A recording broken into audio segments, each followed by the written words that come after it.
Hello everyone, James O'Keefe here in front of the infamous Wall of Shame at Project Veritas headquarters. You know the drill, where journalists' reputations go to die. Today we have the retraction. To end all retractions, this is Dave Weigel, currently of the Washington Post, having to retract that we portray our subjects untruthfully.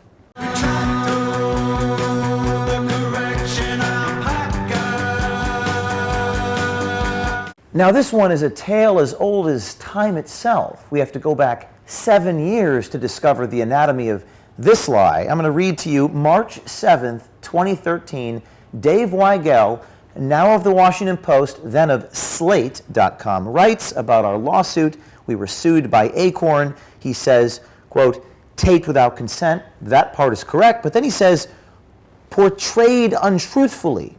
That is not correct. He characterized the lawsuit, and that was false. It was a defamatory statement, and he said that there were $100,000 in damages. That was also not true. So he falsely characterized us and said that we portrayed the subject untruthfully. His words, nothing to do with the lawsuit.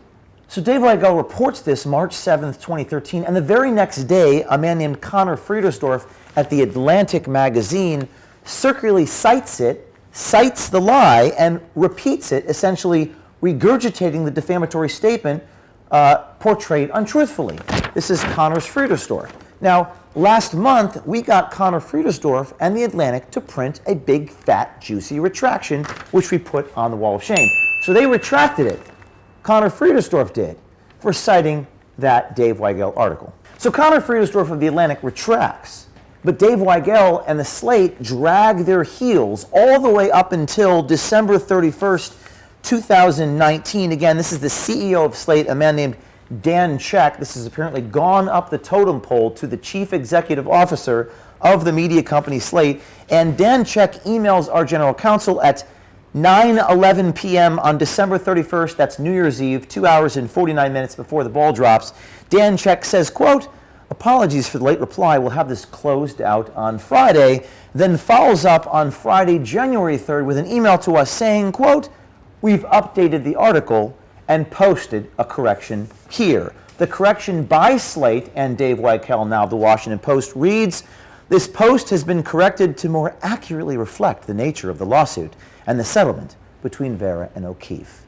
And now, 7 years later, months after Connor Friedersdorf posted his retraction, it's time to put Dave Weigel's retraction on the Wall of Shame, where it will be forever. And by the way, Dave Weigel, this is one more retraction that you've had to make than we've ever had to make. It's funny, our Wikipedia page is riddled with lies. Why isn't your Wikipedia page sourced with your lies? We're putting this on the Wall of Shame, where it will be forever and ever and ever and ever. Speaking of Wikipedia, these two articles are still sourced and cited as evidence that we're liars. They're still citing them on Wikipedia in our first paragraph, and we can't change that. So they've retracted the very essence of what apparently makes us liars, and it's still used as evidence against us at the top of our Wikipedia page. So this, ladies and gentlemen, is what they do and how they do it, and nobody fights back. Good people don't make a difference. Good people are afraid to report news or get into journalism because you're going to be lied about and tarred and feathered for 7 years until we get the thing corrected. But I'm not done. Let me tell you something about Dave Weigel. This man in 2012 wrote a story, The Power of James O'Keefe. It says James O'Keefe has had more of an impact on the 2012 election than any other journalist. So he used to be fair. He used to report truth and report facts. He even said in 2014, O'Keefe and Veritas have baited and reeled in Democrats every few weeks, decisively helping win elections, what Dave Weigel reported. But then something happened. Donald Trump ran for office, and Dave Weigel went back to work for the Washington Post. When Bob Creamer's story came out in 2016, we were asking Dave Weigel, why did the higher-ups tell you to bury and spin the fact that Bob Creamer visited the White House some 40-something times to meet with the president personally? Dave Weigel retorted back, if you end up proving that Obama had dozens of meetings on how to steal elections, I will shine your Pulitzer. said Dave Weigel. I responded by saying, I would never accept a bullshit Pulitzer from such a corrupt media.